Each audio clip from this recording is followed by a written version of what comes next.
มาแจ้งข่าวดีเพิ่นก็ได้มีข่าวดีบ่โดยโอ้แจ้งข่าวดีหยังอะน่ะแม่นแหละว่าสิเจาะน้ำให้โอ้พ่อใหญ่เพิ่นพาเงินมาให้กับเจ้าบ่แม่นโอ้จักล้านน่ะนะก็ประมาณก็200ดอลนั่นแหละเพิ่นพา200ดอลก็4ล้านกว่าเนาะสบายดีเด้อเออโดยเพิ่นว่าอยากเห็นสิทธิ์พี่บุญก่อนว่าซั่นกับสิทธิ์พี่ตูนว่าซั่น เพราะว่าบ่ได้เจอจักเทื่อหั่นนะการเบิ่งยุค เมียนซื้อขนมเด้อ โดย คนละ20,000กีบบ่มีหลายบ่นบ่าวก็ได้แบ่งกันเนาะ ขอบใจ โดย กะมันนี่กับมีบ่หลายพี่น้องเนาะกะรีสู้ๆเด้อก็ว่าไปแหละลองว่าเบิ่งดู เดินให้เบาลี่สู้ๆเลยมีแหงอายุเข้มแข็ง แล้วก็ให้ทั้งแม่ตู้เพิ่นสู้ๆเนาะทั้งแม่บอลี่หั่นแหละเนาะเพราะว่าลูกหลานก็คอยถ่ายอยู่บ้านอยู่เมืองพี่น้องเอ้ยกลับมาไวๆดีไวๆเนาะ โดย บ่ถึงเนาะให้เพิ่นก็บ่ได้มาฮะเอาเป็ดสิจับให้อีหลีบ่นี่เอาแล้วใช้ลองจับเบิ่งดูมันเป็นจังไดหมดเจ้าเด้อจับเด้อบ่ให้ผู้อื่นจับตัวใหญ่ผู้ใดให้บ่เจ้าจับเฮ็ดเอามาอีหลีบ่นี่ โอ้ตายโอ้ยยันซ่องบินเด้พี่น้องเอ้ยเนาะป้าโหจับเป็ดมาให้บ่าวนิวพี่น้องเอ้ยเนาะเป็นหยังคืออยากให้นางบ่ของขวัญปีใหม่บ่ โดย สั่งเป็นพี่น้องเอ้ยเนาะ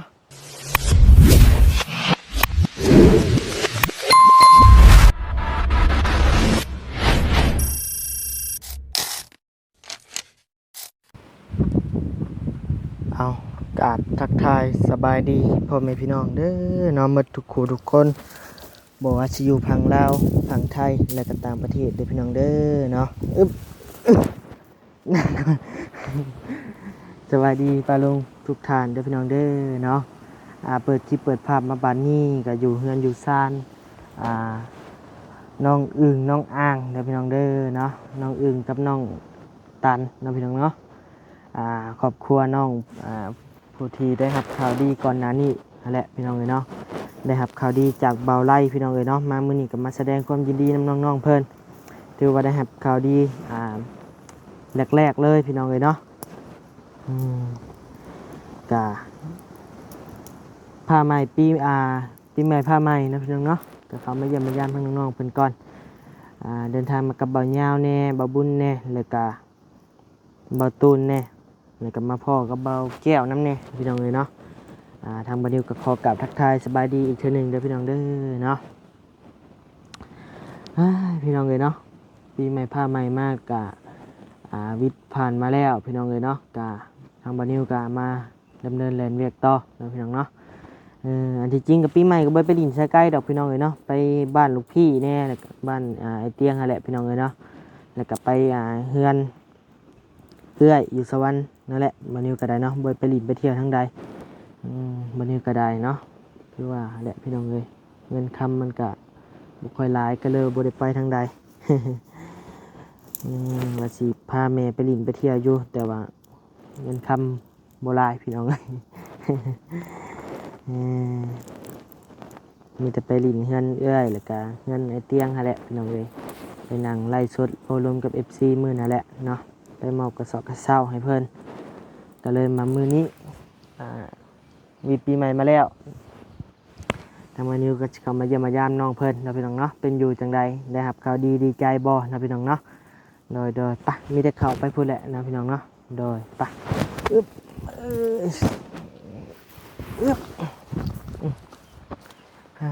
ตัวเบิ่งเดี่ยว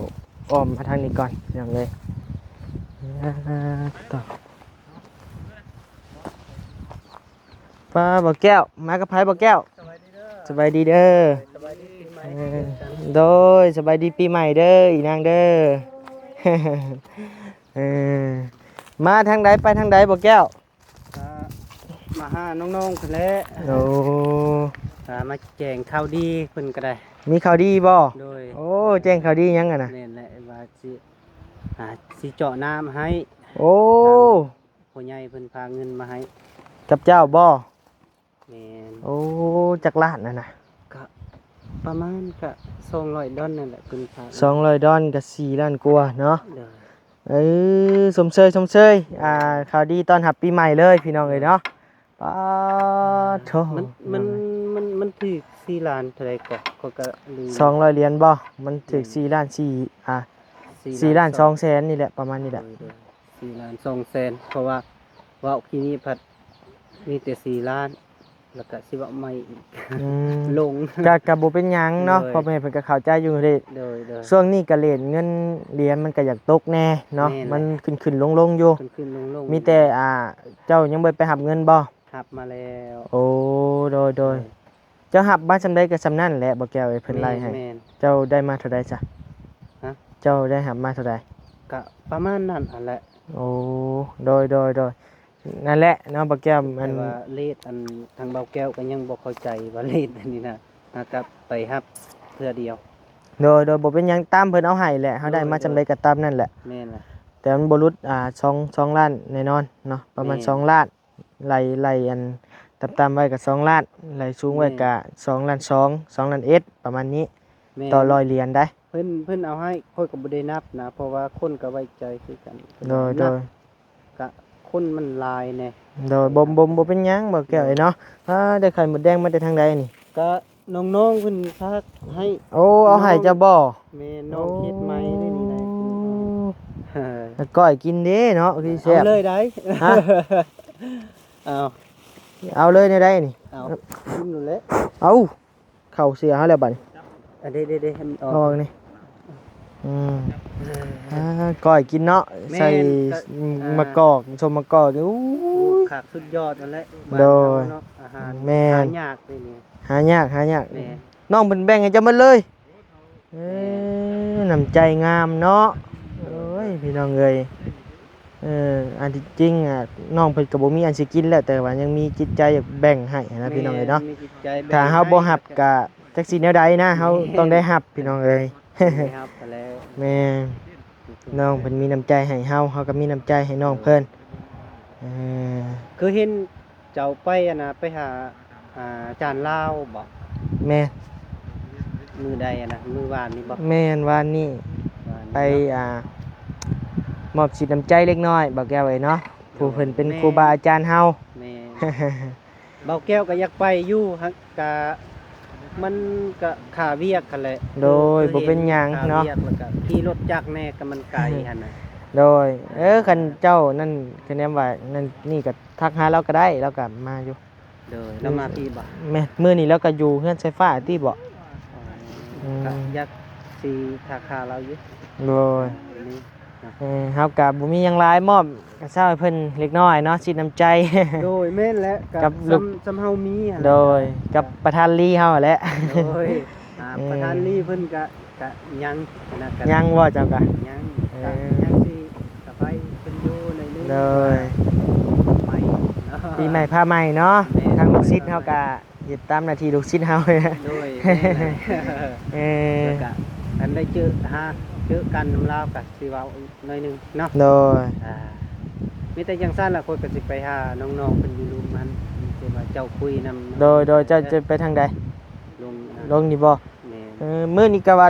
เสื้อผ้าก็บ่เอามาอีกมากระทันหันบ่แก้วเอ้ย น้องๆนะบ่ แม่นเอามาให้มาทุกคนนี่แหละ โดย แต่ว่ามันเนี่ยได้เนาะมันมากระทันหันเพราะว่าทางอ้ายเพิ่นบ่จื้อทางนะก็เลยว่าจวดมาเลย แม่นก็บ่ติ เอ เนาะ อ ไผอะเนาะ ทางบ่บุญกับเบาตูนเคยเห็นหน้าเราบ่ เบาบุญสารวัตรบ่ บุญบันป่าใส่ลงไปเบิ่งไปพาเจ้าไปเบิ่งไปไปเบิ่งชมหน้าดาดังก่อน อันนี้ก็ว่าง่ายๆก็สิทธิ์พี่พู้นแหล้วนี่นะ โดย สิทธิ์พี่ยาวสิทธิ์พี่บุญสิทธิ์พี่ตูนเออกับประมาณนั้นพี่น้องเอ้ยเนาะสิทธิ์พี่แล้วนี่ได้อืม สบายดีเด้อโด เอย อเพิ่นว่าอยากเห็นสิทธิ์พี่บุญก่อนว่าซั่นกับสิทธิ์พี่ตูนว่าซั่น เพราะว่า อืม บ่ได้เจอจักเทื่อหั่นนะก็เบิ่งอยู่ในค คลิปก็ได้ น้อย เรียนเบิ่งตลอด อืม ไปก็ได้แต่ว่า เป็นจังไดรออยู่บ่บ่แก้ว โอ้ยมันก็รอเบิดอันนั้นเนาะ ๆเราบ่บ่รอมึงดิเจ้า เจ้าอย่าได้บ้านแล้วได้บ่บุญเอ้ย บ้านไปก็ยานะข่อยเมื่อได้อยู่อยู่ แม่น เออระวังแวนรถแตกได้เจ้า มีแต่อยังหาเด้อ เด้อ ใจ เด้ เด้ อ อ สบายดีปีใหม่เนาะ สิไปหาน้องๆเพิ่น มีอีกบ่ มีอยู่ลุมมาไปเลยเฮ็ดมีหลาย มี อยู่ มี2เคสอยู่นี่นะ แม่น ที่ว่าเพิ่นฮู้จักอะนะ แม่น ว่าจาดีมารยาทดี แม่น น้ำจิตน้ำใจงามก็มีอยู่2เคสนี่แหละ แม่นแหละ อืม แล้วก็สิไปหาอีกน้องผู้หนึงอีกอยู่ มีใหม่บ่ แม่น เออ ผู้อันเด้เบาลี่ทายเมื่อนั้นน่ะเด้ผู้ไปการเขียดเว้าเก่งๆ โอ้ เว้าตลกอีกผู้นั้น น้อยๆอันผู้ชายบ่ แม่นแล้ว สองคนน่ะบ่ ผู้เดียว ผู้เดียวบ่ แม่นแหละ เฮาก็เห็นอยู่มื้อน่ะ แม่น ถือไผโคมย่างเลาะอยู่ อย่า เห็น คื อยู่ อคนเมาเหล้าอันนี้ได้ แม่นเฮาถ่ายน้องเพิ่นอยู่มื้อน่ะกะ แม่นมีแต่ว่าเฮาสิไปหาท่านน่ะเด้อ โดยเอาสบายดีบ่แก้วเด้อโดยโชคดีปีใหม่ร่ำรวยๆเนาะ เจ้า ทาง YouTube ก็ให้ราบรื่นเนาะ โดย ทางบัดนี้ก็บ่มีหยังให้มีแต่คำอวยพรนี่แหละให้บ่แก้วพี่น้องเลยเนาะสาธุคำอวยพรก็ดีใจแล้ว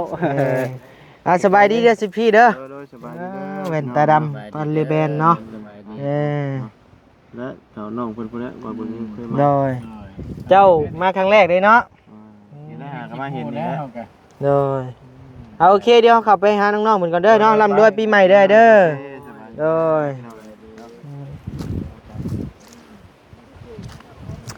ชิดพี่ยาว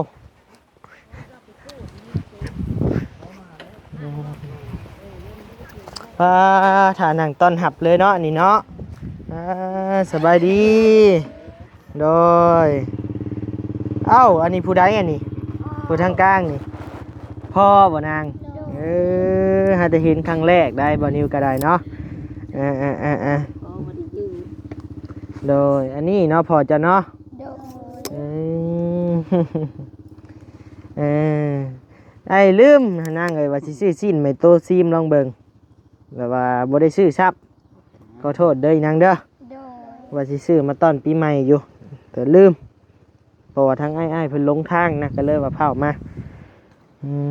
ม เล่นน้องก็เอากุ๊กให้เพิ่นได้กุ๊กเพิ่นหากุ๊กแต่ได้ชมเต่าเพิ่นตั้งกระปูทั้งอยู่ โอ้ ตาย โดย เพิ่นว่าแม่ตายบางอ้ายว่า โดยบ่ได้มาหากันหลายมื้อหลายวันเลยเด้นี่เนาะทางอีหล่า2คนนี่กับทางพ่อทางแม่เพิ่นทั้งพ่อนี่ก็หาแต่เห็นครั้งแรกเนาะสบายดีเด้อพ่อเด้อเนาะสบายดีสบายดีปีใหม่โชคมันร่ำรวยเนาะสุขภาพเข้มแข็งอยู่ดีมีแห้งพี่น้องเอ้ยเนาะบ่มีหยังให้กันมีแต่คำอวยพรม่วนๆนี่แหละให้พี่น้องเอ้ยเนาะที่สำคัญเลยกะน้องๆเพิ่นนี่ก็ให้เป็นผู้ฮู้ผู้ดีเนาะ น้องอึ่งน้องอ่างกับน้องตันเนาะ ชื่อกับชื่อตันขักตันแน่แท้เนาะ ผู้ได้ตั้งชื่อเจ้าอีนางบ่แม่ โดย โอ้ยเนาะตั้งชื่อให้กับชื่อตันขักตันแน่แท้ๆเปลี่ยนชื่อซะ เปลี่ยนชื่อนางนางไปฟ้าซะ มักอยู่บ่นางนางไปฟ้า เลย บ่เชื่อดอกตอบซ่าโพด ชื่อนางตันคือเก่าหั่นแหละเอาไม้ให้ได้เลยเน็ตจะคอจับเป็นจังไดคือว่าได้ยินข่าวดีว่าซั่นบ่แก้วมาแจ้งข่าวดีบ่ โดย แจ้งว่าแนวใด เพิ่นสิทางน้ำให้ เพิ่นสิทางน้ำ โดย โดยเพิ่นได้งบมาแล้วบ่ฮู้บ่เพิ่นมีงบเท่าใด ผู้ เท่าใดล่ะ 4 ล้าน 4 ล้าน โดย หรือว่าจำนวน200เหรียญเนาะ โด เพื่อย หักทำดอกทำเนียมก็เหลือประมาณ4 ล้านนี่แหล้วพี่น้องเอ้ยก็เพิ่นถามเลยบ่เรื่องน้ำเรื่องรถน้ำรถหยังอันมีเลยบ่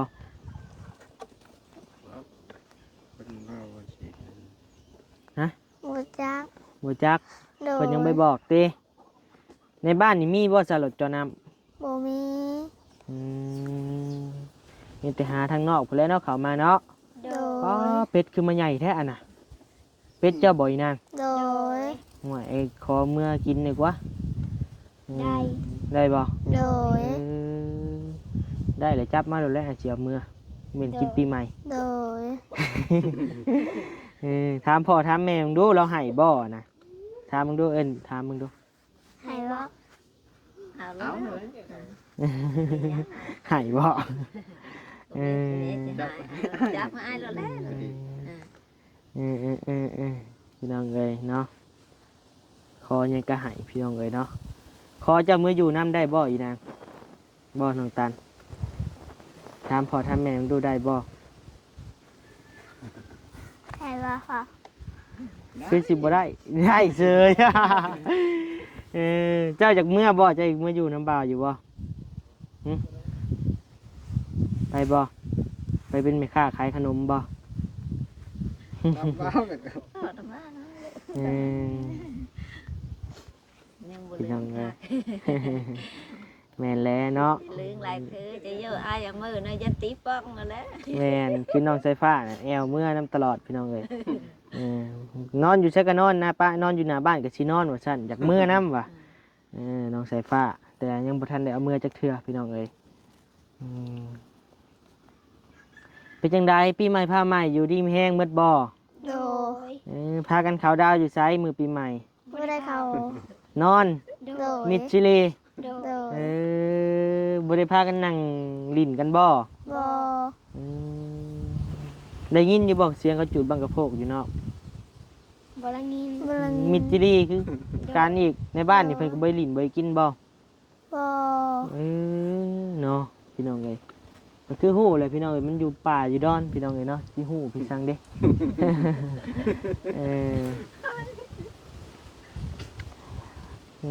พี่น้องเอ้ยเนาะมีแต่ทั้งน้าบ่าวก็มาเยี่ยมมายามเนาะบ่ได้มีหยังมาผากคือว่าสิซื้อสิงงัวมาก็บ่ได้เอามาซับ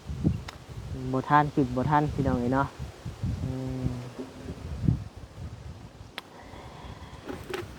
พี่น้องเอ้ยเบิ่งหาอันของขวัญปีใหม่เพิ่นก่อนน้าบ่าวก็บ่มีหลายเด้อนางเด้อเนาะ โดย พากันแบ่งกันเมียนซื้อขนมเด้อ โดย คนละ20,000กีบบ่มีหลายเบิ่งน้าบ่าวก็ได้แบ่งกันเนาะ ขอบใจ โดย กะมันนี่กับมีบ่หลายพี่น้องเอ้ยเนาะกะแบ่งให้น้องเพิ่นซื้อขนมกินคิดว่ามื้อน่ะก็ได้ยินว่าอยากกินขนมว่าซั่นเนาะ แต่ก็บ่เอาขนมมาซับมื้อนี้ก็ได้ขอบคุณปีใหม่พี่น้องเอ้ยเนาะกินข้าวกินน้ำแล้วบ่มื้อนี้ กินแล้ว ได้หยังกิน ได้ไข่ ไข่ไม่ได้ใส่ ไข่มามา โอ้ ให้ บอลลี่เนาะ โดย เพิ่นไปมาจากมือเลยบอลลี่ ยัง มื้อนี้ก็บ่ได้มาอีกแล้วเพราะว่าทั้งแม่แล้วป่วยมื้อนี้ก็ไปนอนอยู่พังไทยผู้พี่น้องเอ้ยเข้าโรงพยาบาลอยู่พังไทยผู้เนาะ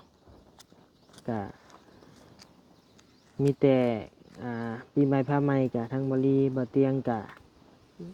เจอวิกฤตอีกแล้วพี่น้องเอ้ยเนาะทั้งแม่ป่วยเข้าโรงหมอเป็นโรคพยาธิลาวนั่นแหละพี่น้องเอ้ย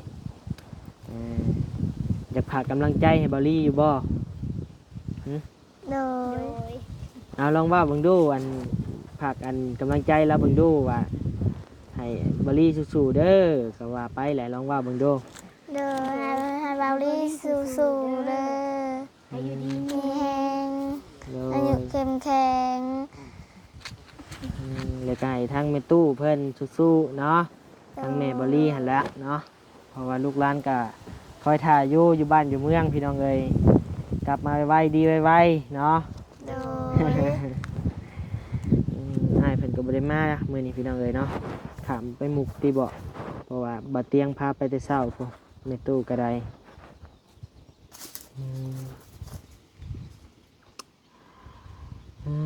ต่อเบิ่ไปหากินบ่นางมื้อนี้ ไป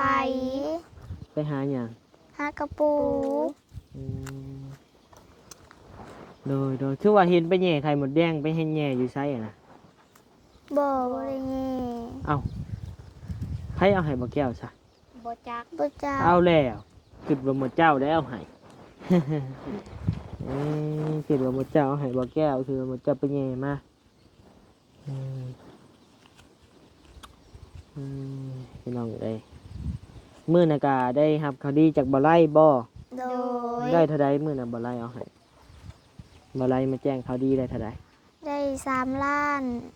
3 ล้าน โดย เพิ่นเอาเมียนเฮ็ดหยังให้อะน่ะ เอาเมียนเฮ็ดเพียง โอ้เก็บไว้ก่อนรวบรวมกันเฮ็ดเถียงเนาะ โดย ตอนนี้ก็ตามบ่นิวได้ยินเนาะพี่น้องเนาะก็มีกับทางบ่แก้วไหลเลขกลมๆกับ4ล้านไว้เจาะน้ำนะพี่น้องเนาะแล้วก็กับบ่าวไล่กับ3ล้านเนาะนางเนาะ โดย ไว้รวบรวมสมทบเฮ็ดเถียงว่าซั่นเนาะบ่เฮ็ดเถียงก็เฮ็ดเฮือนนี่แหละพี่น้องเอ้ยถ้าว่ามีพ่อแม่พี่น้องท่านใดอยากสมทบก็ยินดีเด้อพี่น้องเด้อเนาะสมทบเฮ็ดเถียงให้น้องเพิ่นเนาะพี่น้องเนาะแสดงความยินดีนำด้วยนางเด้อ โดย เริ่มมีข่าวดีไหลเข้ามาเรื่อยๆเนาะก็ให้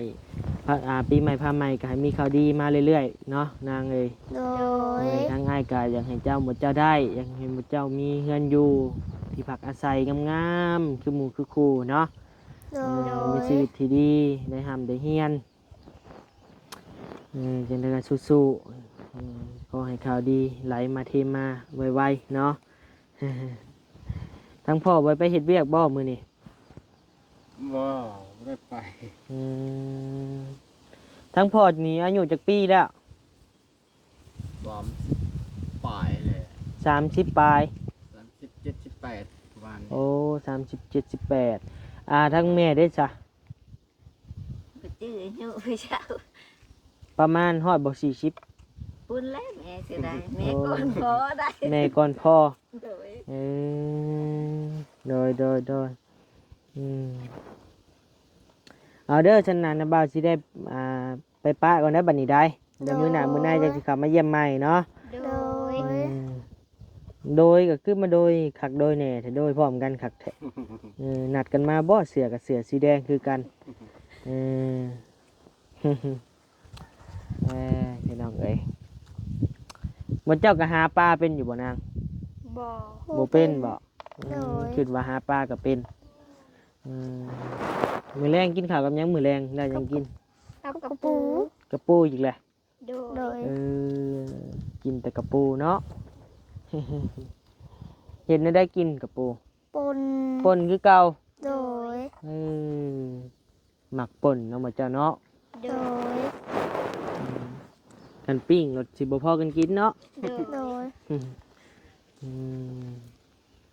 อยู่ดีไม่แห้งเด้อน้องหลาเด้อเนาะอยู่ดีไม่แห้งปีใหม่พาใหม่ สุขภาพแข็งแรงเนาะทั้งพ่อทั้งแม่ก็คือกันเอานะบ่าวไปป้าก้อนบันนี้เนาะเดี๋ยวพอกันใหม่ในมื้อหน้าเด้อนางเด้อ โดย ใช้ไอ้คอไม้เนี่ยหมักระเบิดแตกใช่ไหมไปพี่น้องเอ้ยเนาะทางบันิวกาซีขอลำลาก่อนพี่น้องเอ้ยเนาะเดี๋ยวให้ทางง่ายเพิ่นกลับมาเยี่ยมมายามเพราะว่าทางง่ายเพิ่นกลับมาครั้งแรกพี่น้องเอ้ยเนาะให้มาถามข่าวเนาะพี่น้องเนาะความเป็นความมาความไปความมากันเนาะพี่น้องเนาะฮะเอาเป็ดสิจับให้อีหลีบ่นี่เอาแล้วใช้ลองจับมึงดูมันเป็นอะไรหมดเจ้าเด้อจับเด้อบ่ให้ผู้อื่นจับเด้อมันจะจับได้อยู่บ่ใช่เบิ้งห่วยเอาให้ลีบ่นี่เบิ้งพี่น้องเอ้ยจับในใดสิเอาตัวใดให้อันนี้ใช่เบิ้งเอาได้อยู่บ่จับเป็นอยู่บ่พี่น้องเอ้ยน้ำใจงามเนาะพี่น้องเนาะโอ้จับตัวใหญ่ผู้ได้ให้เฮ็ดเอามาลีบ่นี่โอ้ตายโอ้ยยันซ่องบินเด้พี่น้องเอ้ยเนาะป้าโหจับเป็ดมาให้บ่าวนิวพี่น้องเอ้ยเนาะเป็นหยังคืออยากให้นางบ่ของคนปีใหม่บ่ โดย สั่งเป็นพี่น้องเลยเนาะน้าบ่าวเอาแท้ได้นี่ โดย สิเอาเมื่อกินแท้ได้นี่ โดย ใช้เบิ่งมาเอาดีได้นี่พี่น้องเลยอึ๊บเอาหลุดมือแล้ว หลุดมือเฮ็ดได้บัดนี้มันหลุดมือแหละ จับ จับ เอามา อย่าแล้วนางเอ้ยเนาะนะบ่าวเว้าหยอกซื่อ โด หยอกถึงเจ้าซื่อๆเหมือนเจ้าสิให้อ้ายบ่พี่น้องเอ้ยเนาะสร้างเป็นบาดนี้จับเป็ดจับไก่ให้กันแล้วบาดนี้บ่เป็นหยังเด้อนางเด้อนะบ่าวเว้าหยอกซื่อๆขอบคุณขอบใจหลายๆในน้ำจิตน้ำใจหมดเจ้าเนาะ โด ยังเอากบอีกบาดนี้โอ้ยบ่เอาดอกแม่เอ้ยบ่เอาดอกไว้กินรสเนาะโอ้ยพี่น้องเอ้ยเนาะน้ำใจงามหมดครอบครัวพี่น้องเอ้ยบ่แม่นบ่นิ้วสร้างเด้พี่น้องเด้อคือพี่น้องเห็นแหละกินนี่เนาะบ่ได้สร้างบ่ได้แต่งบ่ได้หยังเลยพี่น้องเอ้ยเนาะเดี๋ยวเรียวๆเลยสร้างเป็นพี่น้องเอ้ยบ่เป็นหยังอีนางเอ้ยเนาะนะบ่าวเว้าหยอกซื่อ โด ขอบคุณขอบใจจิหมดเจ้าหลายๆเด้อ โด ให้เป็นผู้ฮู้ผู้ดีตลอดไปเด้อ โด เพื่อแผ่หมู่คู่เนาะเห็นผู้ใดทุกข์ยากกะมีน้อยกับแบ่งน้อยมีหลายกับแบ่งหลายเนาะ โด ไอ้บ่หยอกซื่อๆบ่เอาดอกไปหมดเจ้าเลี้ยงซะ โด เอาโอเคสบายดีปะลุงเนี่ยนั่งโดยปะพี่น้องเอ้ยสั่งเป็นพี่น้องเอ้ย แนวนี้มันเป็นเนาะ เอาอยู่ดีไม่แห้งพี่น้องเอ้ยเนาะส่งมาร่ำรวยเด้อพี่น้องเด้อเนาะปีใหม่ผ้าใหม่แฮปปี้นิวเยียร์พี่น้องเอ้ยเนาะต่อขอให้พ่อแม่พี่น้องทุกคู่ทุกคนร่ำรวยเด้อพี่น้องเด้อเนาะผู้ใดเจอวิกฤตอยู่ก็ขอให้ผ่านไปด้วยดีโดยเฉพาะทางบอลี่บอเตียงเนาะขอให้แม่ตู้เศร้าไว้ดีไว้เด้อพี่น้องเด้อเนาะให้มาอยู่เป็นห่มโพห่มไส้ให้ลูกให้หลานตลอดไปได้เนาะแม่ตู้เนาะโดยสบายดีบ๊ายบาย